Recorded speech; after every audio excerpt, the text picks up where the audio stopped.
आलोक TV. गत गुरुवार दिन अपराह्न वज्राघात देहांत होइथिबा रूपाली बिसोईଙ୍କ परिवारକୁ सहायतार हाथ बढ़ाइले प्रियम चैरिटेबल ट्रस्टर अध्यक्ष कुना दिगाल एवं भुवनेश्वर स्थित माँ लाइफ केयर चैरिटेबल ट्रस्टर अध्यक्ष रत्नाकर प्रधान प्रमुख पहुंची मृतकों परिवार को सहायता प्रदान करथिबा बेले तांको परिवार किपरि समस्त सरकारी सुविधा पाई परिबे से नहीं सहयोग करिबे बोली प्रतिश्रुति देइथिले। सेहीपरि टिकाबाली ट्रैक्टर मालिक संघ मध्य मृतकों परिवार पाखरे पहुंची सहायता करथिले। संघर सभापति बुलू दिगाल, संपादक अनंत नायक, कोषाध्यक्ष नीलमाधव पात्रଙ୍କ समेत अन्य कर्मकर्ता माने मध्य उपस्थित थिले।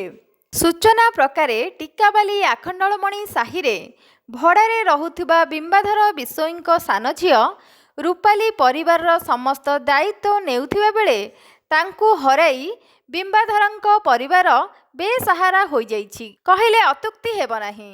विभिन्न अनुष्ठान तांको परिवार पाखरे पहुंची सहयोग करने सहित धैर्यर सहित समस्यार समाधान करने परामर्श देइथिबा देखिबाकु मिलिछि। ब्यूरो रिपोर्ट, आलोक टीवी।